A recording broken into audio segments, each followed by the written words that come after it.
수명 연장의 꿈이 실현되는 시대에 청년 세대의 정의도 달라지고 있는데요.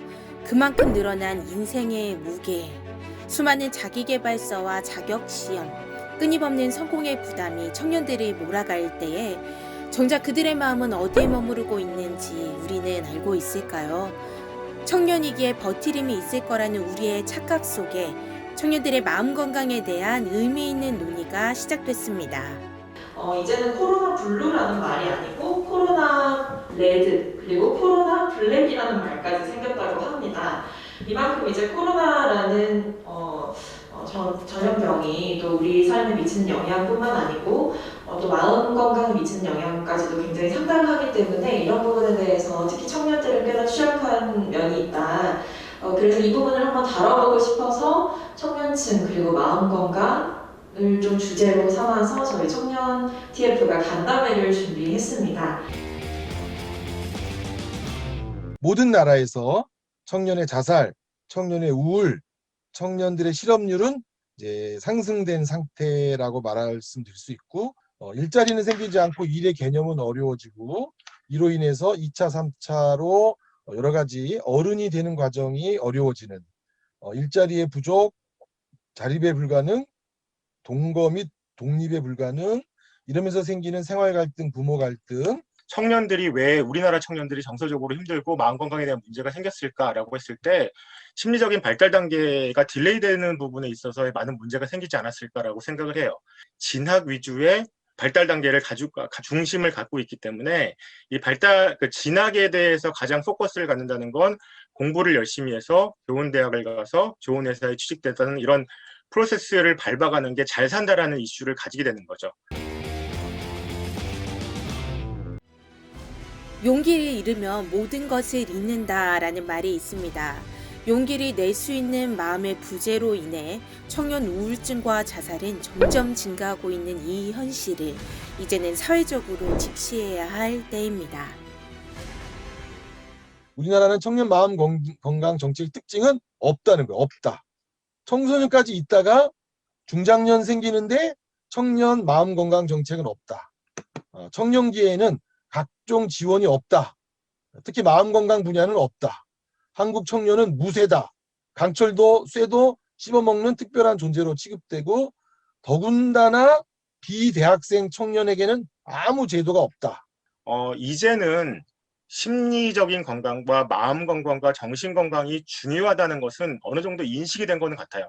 그러니까 매번 무슨 사고들이 벌어지면 이분들을 위한 정신 건강에 대한 무엇을 해야 됩니다라는 얘기를 합니다. 그런데 그게 구체화되지 않았죠. 사실은 저희가 육체가 아프면 아픈 게 보이기 때문에 어디를 치료할지는 알아요. 그런데 심리라는 부분, 마음이라는 부분, 정신이라는 부분은 대부분의 경우는 보이지 않거든요. 청년 세대에 대한 무조건적 기준 낙인, 사회 일방적인 기대와 틀에 갇힌 시선이나 때론 우리의 걱정 또한 사람을 벼랑 끝으로 내몰 수 있습니다. 이 사회 구조 속에서 발생하는 마음의 병은 사회가 적극적으로 치료에 나서야 할 것입니다. 현재 청년들을 대상으로 상담소가 운영되고는 있지만 아직 많은 것들이 더 갖춰져야 한다고 전문가들은 조언합니다.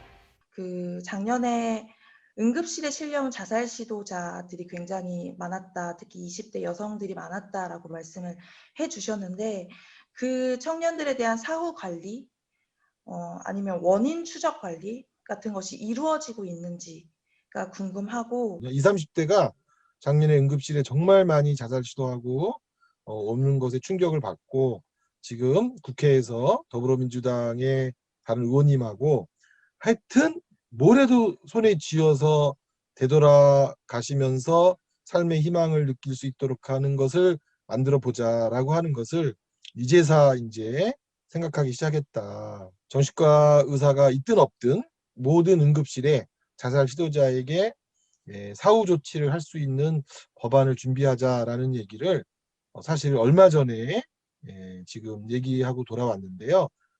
제가 답변 드리기 정말 안타까운 심정인데 현재 그 자살 시도자 사후 조치가 없습니다. 저는 현재 심리 상담사로 근무를 하고 있는데요.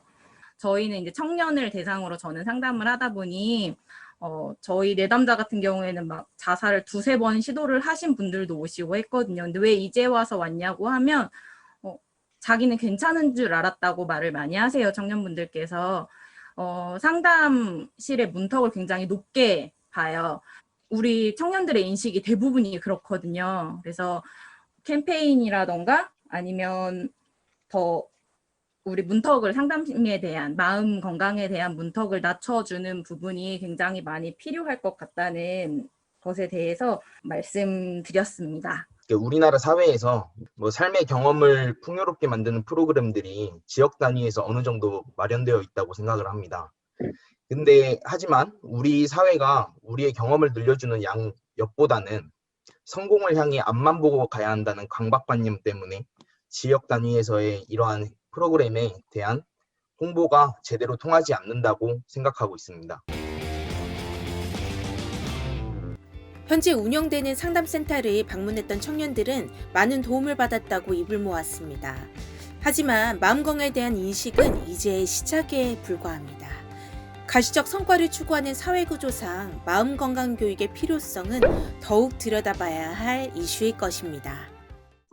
청년기의 자살 예방을 성공적으로 하려면 중고등학교 시절에 마음건강 교육을 하는 것이 정말 큰 도움이 될 것이다 라는 결과였어요. 청소년기에 중고등학교 때 내가 누구고 난 뭘 좋아하고 나를 이해하는 거 이런 것에 관한 그 교육 과정이 더 많이 들어갔으면 좋겠다. 중요한 건 마음건강이라는 영역이 관심을 갖기 시작한 지가 얼마 안 됐어요.